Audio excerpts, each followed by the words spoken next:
განაყენებინა ლექსიკონი, იმიტომ რომ ყველაფერი შემოტანილია. საერთოდ ადამიანები ჩვენ გვაშენებენ, ჩვენ კი არ ვშენდებით, ჩვენ გვაშენებენ, ჩვენ კი არ ვსწავლოთ, ჩვენ გვასწავლიან, ჩვენ გვაპროგრამებენ და დაპროგრამებული რო ვარ, მგონია რომ მაგარი ვარ.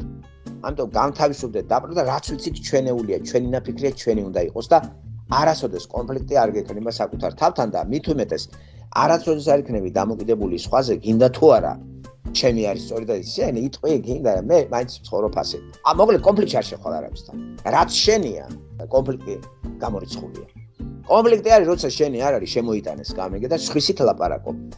სხვისი ჩასხმულია და სხვამ დაგაპროგრამა. მთელი საქართველოს პრობლემა რა არის ხა რაც ხდება დაპროგრამებული ადამიანები არიან აქციებს. და მანდ ვეძებ თვითმყოფადი რაღაც აზროვნება და შეიძლება გინდა პარკამახეს დაელაპარაკე, გინდა პრემიუმის ერთ და იგივე აზრები აქვთ. იმიტომ რომ ორივე დაპროგრამებულია, ერთი რუსებიდან, მეორე ევროპიდან. შენი აზრი არაფერი არ არის. მესამე არის ქართული, რა ქართული იცი? ისტორია. გააგიშვებს დიდგორი. და გამოვა ვიღაცა დღეს დიდგორობა, დიდგორია დღეს. რა დიდგორი არის დღეს ქართველები რა დიდგორზე დგანან? დიდგორი.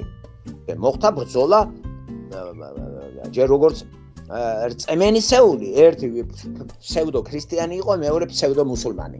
იმიტომ რომ მუსულმანო იმ თავით ფსევდო არის. და დაპყრობილი არაბების მიერ თბილისი მოხდა შეტაკება. და ამას ეს რა მეტაფორაა დღეს რა დიდგორი არის. აი რა დიდგორია დღეს საქართველოს ახალგაზრდები რო შუტინობენ. თან იქიდან სულ ყველა ათეისტია, ლიბერალია, გათახსირებულია და მორალურად გახსნილი არის. აი ეს დიდგორი რანაირად არის კაცო? და აი ესე რატო ვატყუებთ ერთმანეთს რომ გამოვა კაცი პროფესორობდე და ასეთ სისულელეს იძახდე ტელევიზიიდან. მე მგონი გვენეტაძე იყო ეგ ედიშერ გვენეტაძე მხოლოდ სისულელე. აი დიდგორია, რა შამქორია და რა ბასიანია, ეგ ბოტავ.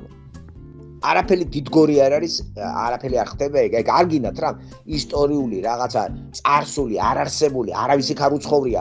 აგერა ხართ და ყველა ჩასურელი და ჩაბინძურებული ხართ, შიშრები და კურდღლები ხართ. რომელი დიდგორია, აი გუშინელი ლაწერაკი, ბავშვი რა დიდგორო ომს მოიგებს.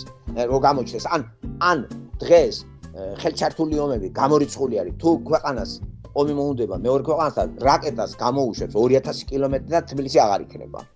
რა იყავი რამდენი გინდაც 5 მეტრიანი კაცი და კუნთები გასკდებოდეს. რა დროს ეგ არის.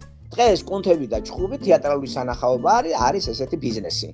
შოუ ბიზნესი, სპორტი. ვინ გაჩხუბებს? სპორტსმენმა ერთი გაბედოს ქუჩაში ვინმე გალახოს იმას რას უზამენ. ასე რომ არ გვინდა რა ეს გაუთავებელი ისტორიული რაღაცა დიდგორობა და ჩვენ ერი ესეთი ვიყავით და ამას იძახის კაცი რომელიც საერთოდ წარმოდგენა არ აქვს.